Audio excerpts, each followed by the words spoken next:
اب دشمن کا بایاں بازو حرکت میں آیا۔ دشمنوں کا مقابلہ اب زہیر بن کین سے تھا۔ وہ اس سمت کے سپہ سالار تھے۔ آپ کے ساتھیوں نے پوری جوان مردی سے یزیدیوں کے دباؤ کو روکا اور بڑھ بڑھ کر حملے شروع کر دیے۔ جناب زہیر بن کین اپنا گھوڑا صف سے آگے بڑھا لائے۔ دوسری طرف عمرو ابن سعد اپنے جوانوں کو اشتعال دلا رہا تھا۔ زہیر نے اسے مخاطب کر کے فرمایا، اے سعید باپ کے شکی بیٹے، اب بھی باز آ جا اور امام مظلوم سے اپنے گناہوں کی معافی مانگ لے۔ میں دیکھ رہا ہوں کہ جہنم کی آگ تجھے اپنی لپیٹ میں لینے کے لیے بڑھ رہی ہے۔ عمرو بن سعد نے کہا، زہیر تم ایک بہادر آدمی ہو، میں تمہاری قدر کرتا ہوں، اس لیے میرا کہنا مانو اور مجھے مشورہ دینے کی بجائے اپنے لیے صحیح راستے کا انتخاب کرو۔ تم نے کئی ساتھیوں کا حشر دیکھ لیا ہے۔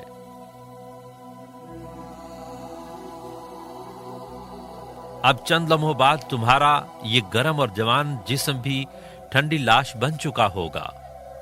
میرا کہا مانو اور میرے ساتھ آ جاؤ۔ زہیر نے کہا کہ تو پاگل ہو گیا ہے، حکومت کے لالچ نے تجھے اندھا کر دیا ہے۔ ابھی آپ کی یہ گفتگو یہاں تک پہنچی تھی کہ یزیدی لشکر کی طرف سے ایک تیر آیا اور آپ کے جسم کو چھوتا ہوا سن سے گزر گیا، اور پھر برابر تیر برسنے لگے۔ زہیر ڈھال سے تیروں کو روکتے ہوئے اور ان کی زد سے بچتے ہوئے آگے بڑھتے رہے اور قریب جا کر اس قدر زور سے حملہ کیا جیسے بھوکا باز شکار پر جھپٹتا ہے،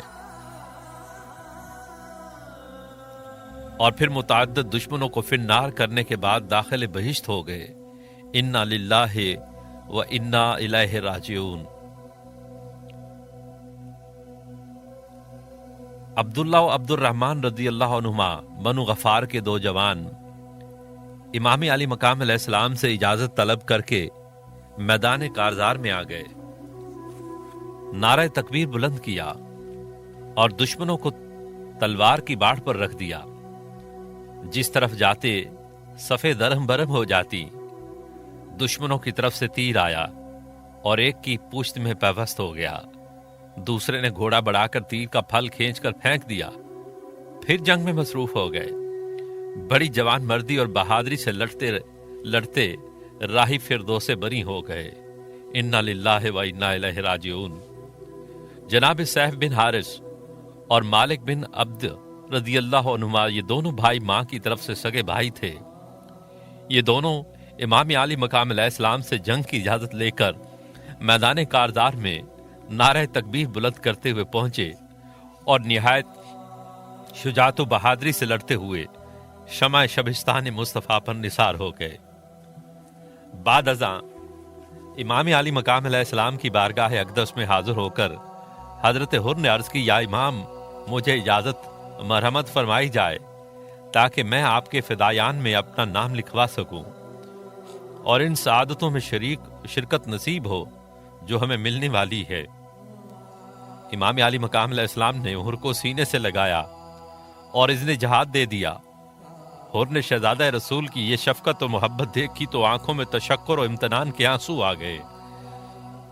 امام کے قدموں کو بوسہ دیا، گھوڑے پر سوار ہو کر میدان میں آ گئے۔ ابن سعد نے صفوان کو بھیجا کہ درینہ تعلقات کی بنا پر پہلے حر کو رام کرنے کی کوشش کرو، بصورت دیگر اس کی گردن اڑا دو۔ صفوان بن حنظلہ میدان میں آ گیا، یہ بھی مانا ہوا شہزور تھا۔ حضرت حر کے مقابلے میں پہنچ کر کہنے لگا، حر، تم حسین کا ساتھ دے کر کیوں جان ضائع کر رہے ہو؟ تم ایک بہادر سپاہی ہو، جوان ہو، شہزور ہو، ذرا غور کرو، تمہارے بعد تمہاری بیوی کا کیا حال ہوگا؟ تمہارے بچے یتیم ہو جائیں گے۔ حسین کا خطبہ سن کر تم جذبات کی رو میں بہہ گئے ہو، جذبات پر قابو پانے کی کوشش کرو، آنے والے حالات پر غور کرو۔ حکومت تمہاری بغاوت کا غصہ تمہاری بیوی بچوں پر اتارے گی۔ تم ایک اچھے ساتھی ہو، اس لیے یہ مشورہ دیا گیا ہے، میری بات مان لو، اس میں تمہارا فائدہ ہے، آؤ واپس چلیں۔ حسین کا ساتھ دینے میں سوائے موت کے رکھا ہی کیا ہے، جبکہ یزید کی طرف سے بھاری انعام حاصل کریں گے۔ حضرت حر رضی اللہ تعالیٰ عنہ نے فرمایا، صفوان تو سمجھدار آدمی ہے، اور باوجود عقل مند ہونے کے تو نے نادانوں جیسی گفتگو کی ہے۔ تو مجھے یزید کا ساتھ دینے کی رغبت دلاتے ہو، حالانکہ وہ فاسق و فاجر اور ذلیل و ناپاک ہے، اور اس امام حسین کا ساتھ چھوڑنے کا مشورہ دیتے ہو، حالانکہ وہ طیب و طاہر اور پاکیزہ ہیں، اور طیب و طاہر اور پاکیزہ والدین کے بیٹے ہیں۔ کیا تو نہیں جانتا کہ رسول اللہ صلی اللہ علیہ وآلہ وسلم نے انہیں آیت تطہیر میں شامل فرمایا ہے؟ کیا تمہیں معلوم نہیں کہ رسول خدا صلی اللہ علیہ وآلہ وسلم نے حسنین کریمین کو اپنے باغ کی خوشبو فرمایا ہے؟ کیا تم حسین کے تقوی اور طہارت اور علم و فضل کی مثال پیش کر سکتے ہو؟ صفوان نے کہا کہ میں یہ سب کچھ جانتا ہوں، مگر مال و دولت اور حکومت کے عہدے تو یزید ہی سے مل سکتے ہیں۔ حسین کا تقوی اور طہارت اور علم و فضل ہمارے کس کام آ سکتا ہے؟ حر نے فرمایا، صفوان تمہیں دولت کے حصول کے نشہ نے بدمست کر دیا ہے، تمہیں طلب زر اور ہوس اور لالچ نے اندھا اور بہرا کر دیا ہے، تم عقل مند ہوتے ہوئے بھی بے وقوف اور جاہل ہو گئے ہو۔ حر کا کلمہ حق سنا تو صفوان غضبناک ہو گیا، آگ بگولا ہو کر نیزے کا وار کر دیا۔ حضرت حر نے بھی نیزہ تان لیا، پہلا وار اس کے نیزے پر کیا تو اس کا نیزہ ٹوٹ گیا، اور دوسرا وار سینے پر کیا تو نیزہ پشت کے پار تھا۔ حر نے اس کے سینے سے پوری قوت سے نیزہ کھینچا اور تیسرا وار کرنا چاہا، لیکن وہ بے روح ہو کر گھوڑے سے گرا اور واصل جہنم ہو گیا۔ یزیدی عہدوں اور جاہ و حشمت کا یہ بھوکھا یہ سب کچھ حاصل کرنے سے پہلے ہی ایڑیاں رگڑ رگڑ کر مر گیا۔ امام علی مقام علیہ السلام نے دور سے یہ منظر دیکھا تو حر کو تحسین و آفرین کہا۔ عمر ابن سعد نے اپنے بہادر کو اوندھے منہ گرے ہوئے دیکھا تو پریشان ہو گیا۔ صفوان کے تیسرے حقیقی بھائی یزیدی فوج میں شامل تھے، ایک کے مقابلہ میں ایک کا قانون توڑتے ہوئے تینوں ہی شور مچاتے اور واویلا کرتے ہوئے حضرت حر پر چڑھ دوڑے۔ خدا کے سپاہی اور شبیر کے غلام نے نعرہ تکبیر بلند کیا اور تینوں کی تلواروں کو بیک وقت ڈھال پر روکتے ہوئے ایک پر حملہ کر دیا۔ پہلے ہی وار سے دھڑ ادھر اور گردن ادھر جا پڑی، دوسرا وار دوسرے کے سر پر کیا، تلوار سر کی ہڈیوں کو کاٹتے ہوئے پشت تک پہنچ گئی۔ تیسرے نے دونوں کی موت دیکھی تو اسے بھی اجل سامنے آ گئی اور وہ میدان چھوڑ کر بھاگ اٹھا۔ حر نے تلوار بائیں بازو اور نیزہ دائیں بازو میں لیا اور بھاگتے ہوئے کی پشت میں نیزہ پیوست کر دیا۔ ملائکہ نے کہا مرحبا، حوروں نے کہا واہ واہ۔ حر یزیدی فوج کے 4 سواروں کو موت کی نیند سلا کر گھوڑا دوڑاتے ہوئے واپس خدمت امام میں آ گئے۔ گھوڑے سے اتر کر شاہ کے قدموں کو بوسہ دیا اور ہاتھ باندھ کر عرض کیا، یا ابن رسول اللہ، کیا آپ مجھ پر خوش ہو گئے؟ امام علی مقام نے فرمایا، حر ہم تجھ پر پوری طرح خوش ہیں، تجھے مبارک ہو، تیری ماں نے تیرا نام حر یعنی آزاد رکھا تھا، اور ہم تجھے بشارت دیتے ہیں کہ تو دوزخ کی آگ سے آزاد ہو گیا ہے۔ حر نے امام کے قدموں کو بوسہ دیا اور پھر میدان جنگ میں آ گئے۔ یزیدی فوج کے جوان ایک ایک کر کے سامنے آتے رہے اور واصل جہنم ہوتے رہے۔ عمر ابن سعد نے یہ حالت دیکھی تو پریشان ہو گیا، بلند آواز سے پکار کر کہنے لگا، حر تو ایک ایک کر کے پوری فوج کو ختم کر دے گا، چند دستے اکٹھے ہو کر ٹوٹ پڑو اور گھیرے میں لے کر اس کے ٹکڑے اڑا دو۔ سپاہی یزید حسین علیہ السلام کے سپاہی پر حملہ کر دیتی ہے، اور پھر جنگ کا نقشہ کچھ اس طرح بن جاتا ہے کہ جیسے شہد کے چھتے پر مکھیوں نے یلغار کر دی ہو۔ نیزوں پر نیزے برس رہے تھے، تلواروں کے وار ہو رہے تھے، یزیدیوں کے تیر اپنے ہی آدمیوں کو گھائل کر رہے تھے۔ ادھر حر کی تلوار کا یہ عالم ہے،